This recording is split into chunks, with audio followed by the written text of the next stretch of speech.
what's up, studs? Ryan here, or M&R Productions, and today we have images of LEGO Star Wars 2021 sets. Yes, images I can finally show on the channel. I'm pretty hyped up about that. The sets themselves, maybe not so much, but we'll definitely get into that. Definitely let me know your opinions in the comment section below. Leave a like if you guys enjoy. Now, I get a lot of questions from time to time about pre-orders. I don't believe pre-orders are going to be available for a majority of these sets, but I know that the Tatooine set from Mandalorian should be available for pre-order, so I'll put an affiliate link down there for my Amazon affiliates. If you guys are going to pre-order that set and use the affiliate link, helps me buy more File First Battle Packs, so definitely use that link if you're going to pre-order some LEGO Star Wars 2021 sets. But anyway, let's get into it. We'll start with the smallest set that we have today. It's the 75295 Millennium Falcon Microfighter. It's going to be $10 in the United States. It includes 101 pieces. It's got the Han Solo from Episode 4, which is actually disappointing. I think a lot of us all thought that it was going to be in Episode 5 Han Solo, because that's what I was saying in my videos, but it turns out it's just another Episode 4 Han Solo, which makes this one a lot more akin to that original 2014 Millennium Falcon Microfighter, which is really a shame, to be honest. Like, to see them not go in and make something somewhat unique to this particular set. They also have some weird product images of a little girl holding the set. I don't know why they thought that was important to include, but they did. But as far as the actual Millennium Falcon Microfighter goes, it looks to be generally the same as the last one. Maybe there's some small building techniques that have changed, but I'm noticing on the back of this box, we actually do get an official image, although I don't have like a full reveal image to show you guys, of the 75298 Taun-Taun versus AT-AT Microfighter. So you guys can see that one down there, and that one looks like it's actually pretty good. I know the Taun-Taun has been getting some flack, but I think it looks all right. It's got a nice Luke Skywalker there. You get the AT-AT with the AT-AT driver. I think the AT-AT in that case is a lot better, so that's a nice little touch on the back of the box. I'm actually curious, maybe on the back of the box, some of these other sets, we're going to get a good look at that Imperial Shuttle. So we'll continue on in set number order here to 75299 Trouble on Tatooine with 276 pieces. It's releasing January 1st as well. All the sets that have full images are releasing January 1st for this video's purposes. Trouble on Tatooine, $30 in the United States. Pretty good looking set. We did talk in depth about this one, but now we have much, much better images. We can see the minifigures with the Beskar Mando up close and personal. I think for a lot of people, the Beskar Mando is going to be the most important figure here, although if you don't already own a Baby Yoda, of course, this is going to be a big draw for Baby Yoda at a $30 price point. But as far as that Mando figure goes, oh boy, does it look excellent. I think they really killed it with the Beskar Mando. It's been a long time coming to get Beskar Mando. I felt like it should have happened in the Razor Crest over the summer. It didn't quite happen, but now in 2021, we're actually getting a Beskar Mandalorian. The helmet is a little bit of a lighter material, which works well for the rest of the silvery torso that they've gone ahead and given him for the prints, and then down on the leg, nice leg print as well. So a really nice printed figure for Mando Season 2 here, and I can't really tell for sure, but it does look like if you try to look underneath the helmet, we're just getting another black head, which is unfortunate because we've seen his face, and so it doesn't make sense to keep giving him a black head if we know exactly what he looks like. It just doesn't make a ton of sense to me, but hey,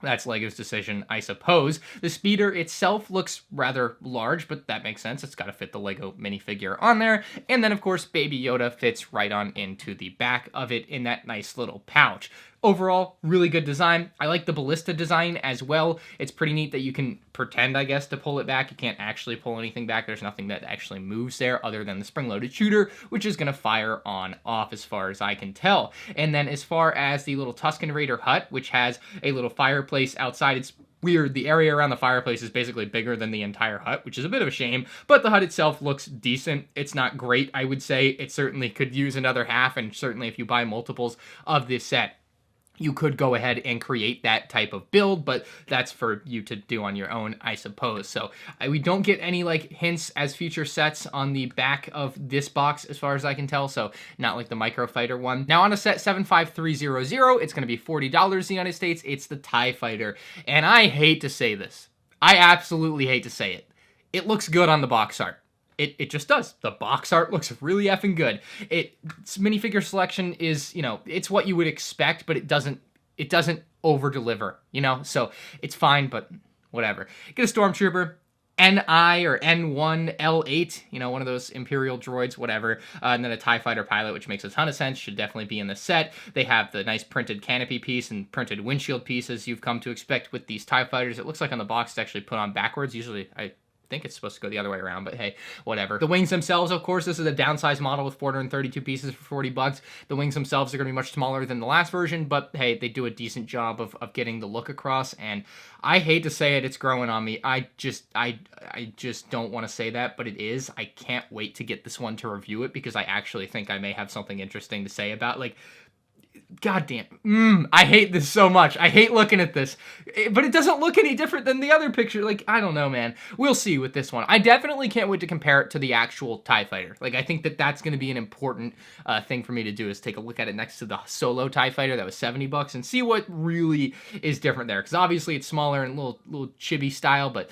it is what it is. 40 bucks. I think that's a good deal for $40. It's a fine TIE Fighter at the $40 price point. It just will never live up to what we've had with some previous TIE Fighters. But the final set I believe we have images of here today is set 75301. It's Luke Skywalker's X-Wing Starfighter. It's going to be 50 bucks in the United States, which is a fair price for this X-Wing. This X-Wing basically takes the 2018 X-Wing and shrinks it down in a lot of places, but keeps the general footprint the same, which is an interesting way to build the set, unlike with the TIE Fighter where they just kind of made it all smaller, right? This one just kind of thins out in some areas, which, like I said, is interesting. You lose the stud shooter on the side. That was a main play feature of the last one. They went ahead and took it away. You also lose, I believe, I want to say there were 4 spring-loaded shooters on the last one, and now there's just 2 under the wing, although there could have just been 2 under the wing previously anyway, but yeah, that's something I'm also noticing.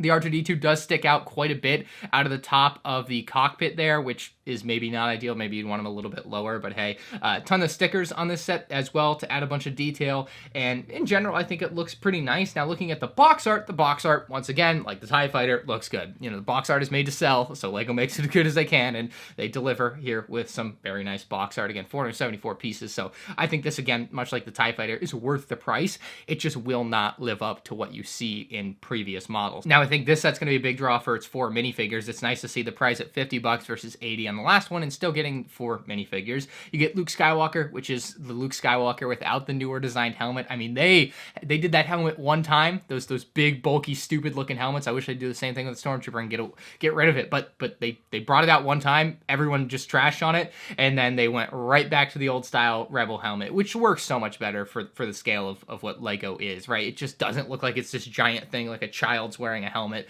I really appreciate that they went back. We get the Princess Leia, that I believe is the same, or maybe there's a small difference, I can't tell at this point, from the Tantive V4, so that's kind of nice to see for people that want to get something that would have otherwise been an expensive set.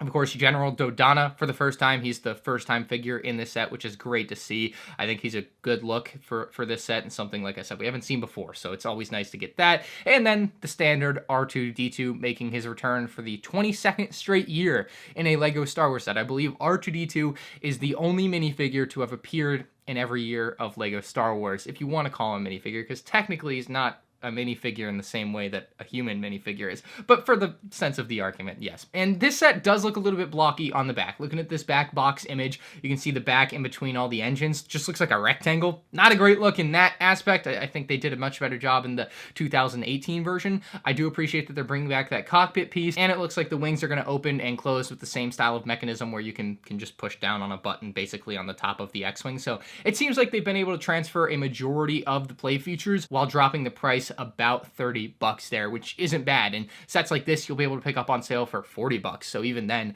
you're making a killer deal, I think, for a set like that, even though it's not the best X-Wing they've ever made for sure. So as far as the spring wave of LEGO Star Wars goes, that just leaves us with a few sets. We don't have official images for the Juniors X-Wing. We obviously did see the Taun-Taun versus AT-AT Microfighter, but obviously not in like the full images like the rest of the sets here today. And then we also don't have images of the Imperial Shuttle, which is the one I'm really on my edge of the seat to find out more about as far as minifigures and price goes. It's either going to be 70 or 80 bucks, I think. So we'll see what comes of those, but those should be coming out March 1st from what I can tell. So these will all be January 1st sets, and then those other 3 sets will come out March 1st. I was really hoping they would just reveal them all at the same time. I thought that that would make a lot more sense, but it appears that won't be happening. So my best guess is that at some point in mid to late February, we will see pictures of the March sets if they don't leak out before then. But, you know, there's a chance they could come out any day. I would just say, if anything goes to plan, like Lego would plan it, you probably aren't going to see anything until at some point in February, to be quite frank. So that is all we have for today, guys. If you enjoyed, make sure you leave a like, subscribe to the channel, because I'll be reviewing these as soon as I can get my hands on them. And if you have anything to say about these sets, leave it in the comments section below. I think they look surprisingly good, certainly for the price, but obviously downsizes from previous models, so in that aspect, not so great, but it is what it is. Thanks for watching. Peace out.